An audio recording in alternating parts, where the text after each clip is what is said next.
এই মারাত্মক গরমে এর থেকে স্বাস্থ্যকর এবং তৃপ্তিদায়ক জলখাবার আর কোনো কিছুই হয় না। তো এটা সকালবেলা জলখাবারে এমনকি রাতে অবশ্যই আপনারা এটা খেতে পারেন। ভীষণই নরম তুলতুলে আর অসংখ্য ছিদ্রযুক্ত জালিদার। তো নমস্কার বন্ধুরা, মনীষা রান্নাঘরে সবাইকে স্বাগত। প্রতিদিনের মতো আবারও নিয়ে চলে এলাম দুর্দান্ত স্বাদের একটা টিফিন রেসিপি। তাহলে দেখুন বন্ধুরা, এই রেসিপির জন্য এখানে আমি নিয়েছি, এই বাটির এই পরিমাণে নিয়েছি আমি সুজি। তো বন্ধুরা, মিক্সিং জার নিয়েছি আর মিক্সিং জারে আমি সুজিটা দিয়ে দিলাম। আর এই একই পরিমাণে আমি নিয়েছি টক দই, মানে যতটা সুজি নিয়েছি ততটা আমি টক দই দিয়েছি। তো বন্ধুরা, আপনারা চাইলে টক দইয়ের বদলে এখানে গরুর দুধ দিয়েও করে নিতে পারেন বা আমুল দুধ দিয়েও করতে পারেন। তো দেখুন, এখন বাটিটা ধুয়ে আমি অল্প পরিমাণে জলটা দিয়ে দিলাম। আর এখন আমি এখানে দিয়ে দিচ্ছি 1 চামচ পরিমাণে চিনি। চিনিটা দিলে কিন্তু সব কিছুর স্বাদ ব্যালেন্স করবে, যেহেতু টক দইটা দেওয়া আছে। আর এটা কিন্তু খেতে খুবই ভালো লাগবে। দিয়ে দিলাম স্বাদ অনুসারে লবণ। তো এখন এই উপকরণগুলো দিয়ে বেশ ভালো করে আমি মিশিয়ে নিচ্ছি।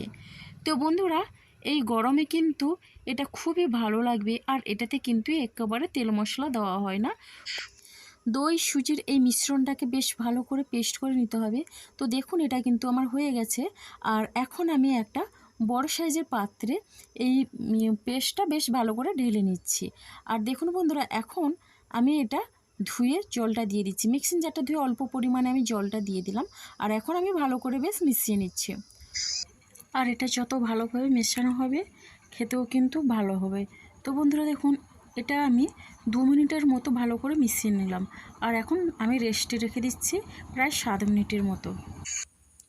আর এদিকে গ্যাসে কড়াই বসিয়ে দিয়েছি, কড়াইটা গরম করে একটু তেল দিয়েছি। তো বন্ধুরা দেখুন, তেলটা গরম করে এখন আমি 1/2 চামচের মতো সাদা জিরে দিয়ে দিলাম।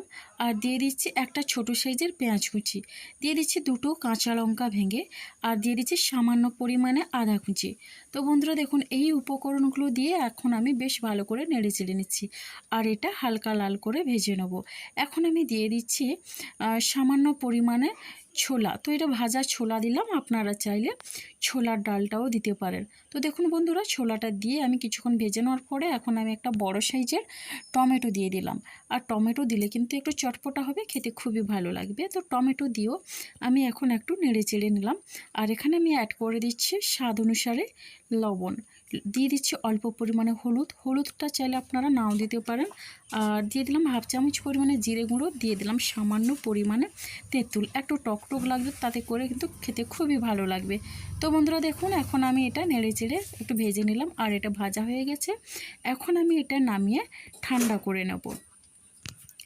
তো বন্ধুরা দেখুন, এখন আমার কিন্তু এটা ঠান্ডা হয়ে যাওয়ার পরে এদিকে একটা মিক্সিং জার নিয়েছি। আর মিক্সিং জারের মধ্যে আমি ওইগুলো দিয়ে দিলাম। আর অল্প পরিমাণে জল দিয়ে দিলাম।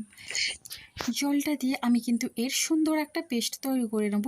তো বন্ধুরা, আমার এটা রেডি হয়ে গেছে। আর এখন আমি একটা বাটিতে নিয়ে নিচ্ছি। আর এই চাটনিটা খেতে কিন্তু দুর্দান্ত লাগে। তো বন্ধুরা দেখুন, চাটনিটা দেখতে কতটা সুন্দর হয়েছে। এদিকে আমি যে রেস্টে রেখেছিলাম সুজির ব্যাটারটা, দেখুন ঘনত্বটা দেখুন। সুজিটা কিন্তু ফুলে অনেকটা ঘন হয়ে গেছে। তার জন্য এখানে আমি অল্প পরিমাণে জল দিলাম। আর জলটা দিয়ে বেশ ভালো করে মিশিয়ে নিচ্ছি। তো বন্ধুরা দেখুন, এটা বেশ ভালো করে মেশালে কিন্তু অসংখ্য ছিদ্রযুক্ত হবে আর অনেকটা ফুলকো হবে। তাহলে দেখুন বন্ধুরা, এর ঘনত্বটা এবার কিন্তু ঠিক আছে। আর এখন আমি এখানে অ্যাড করে দিচ্ছি 1 চিমটের মতো বেকিং পাউডার। তো বেকিং পাউডার দিয়ে এখন বেশ ভালো করে আবারও মিশিয়ে নিলাম। অল্প জল দিতে হবে বেকিং পাউডারের ওপর। তো জলটা দিয়ে এটা ভালো করে মিশিয়ে নিতে হবে। তবে হ্যাঁ, বেশিক্ষণ মেশানোর দরকার নেই। আর এটা মেশানোর পরে কোনো রকমে রাখা যাবে না, রেখে দিলে কিন্তু ব্যাটারটা নষ্ট হয়ে যাবে আর এটা খেতে কিন্তু ভালো লাগবে না। ব্যাটারটা আমার রেডি হয়ে গেছে। আর এখন আমি এটা তৈরি করে নেব। তার জন্যে গ্যাসে দিয়েছি একটা তাওয়া। এবার অল্প পরিমাণে প্রথমে তেল দিলাম। আর তেলটা দিয়ে বেশ ভালো করে আমি ব্রাশ করে নিচ্ছি। তবে হ্যাঁ, এই তেলটা দিয়ে কিন্তু আর আমি তেল দেবো না, প্রথমবার এই তেলটা দিয়ে গরম করে নিয়েছি তাওয়াটা। আর এখন আমি ব্যাটারটা দিয়ে এখন আমি হাতাটা এভাবে ঘুরিয়ে গোল গোল রুটির শেপে তৈরি করে নিচ্ছি। তো বন্ধুরা দেখুন, অসংখ্য ছিদ্র হতে শুরু করেছে। আর এই দেখছেন জিরে। তো বন্ধুরা, সামান্য পরিমাণে আমি জিরেটা দিয়েছি, সেটা কিন্তু স্কিপ হয়ে গেছে। যাই হোক, ক্ষমা চেয়ে নিচ্ছি। তো এখন দেখুন অসংখ্য ছিদ্র হয়েছে, দেখতে কিন্তু খুবই সুন্দর লাগছে, আর এটা কিন্তু ভীষণই নরম আর তুলতুলে হয়। তো যে কেউ একবার দেখলে কিন্তু খুব সহজেই এটা বানিয়ে নিতে পারবে। তো দেখুন উপরটা কিন্তু শুকনো হতে শুরু করেছে, আর এখন আমি এটা তুলে নিচ্ছি। তো বন্ধুরা দেখুন এটা কিন্তু আমার হয়ে গেছে, আর এখন আমি তুলে নিচ্ছি। তার আগে একটু উল্টে দেখিয়ে দিলাম সাইডের কালারটা কত সুন্দর হয়েছে। তো পেছনটা কিন্তু এইভাবে কালার রেখে আমি তৈরি করে নিলাম, আর এখন আমি একটা তুলে নিচ্ছি। তো বন্ধুরা দেখুন আপনাদের বোঝানোর জন্যে আবারও একটা আমি তৈরি করে নেব। তো একই রকম পদ্ধতিতে তৈরি করে নিচ্ছি। তবে হ্যাঁ, আমি কিন্তু তেলটা আর দিলাম না। আগে যে গরম করার সময় তাওয়াটা যে তেল দিয়েছিলাম ওই তেলেই কিন্তু আমি প্রত্যেকটা তৈরি করে নেব একই রকম পদ্ধতিতে। রুটি পরোটা যখন ভালো লাগে না, এই নাস্তার রেসিপিটা অবশ্যই ট্রাই করতে পারেন। তো বন্ধুরা দেখুন এইভাবে একই রকম পদ্ধতিতে সবগুলো আমি তৈরি করে নিলাম, আর এটা ভীষণই নরম আর তুলতুলে। আর দেখুন বন্ধুরা দেখতে কতটা সুন্দর লাগছে, আর খেতেও কিন্তু অসাধারণ হয়েছে। সঙ্গে এই চাটনি আপনারা চাইলে যে কোনো সবজির সঙ্গে এটা খেতে পারেন। তো দেখুন বন্ধুরা এতটাই নরম তুলতুলে, আর এটা মুখে দিলেই কিন্তু মিলে যাবে, খুবই সুন্দর লাগে খেতে। তো দেখুন এখন আমি দেখিয়ে দিচ্ছি আরেকটা, একই রকমভাবে আরেকটাও আমি দেখিয়ে দিচ্ছি, খুবই ভালো লাগছে। আর এটা দেখুন কতটা নরম হয়েছে, আর এই চাটনিটা দিয়ে খেতেই তো অসাধারণ লাগে।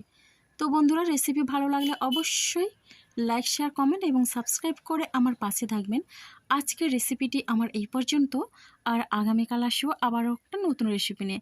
আপনাদের অসংখ্য ধন্যবাদ আর অনেক অনেক ভালোবাসা রইল।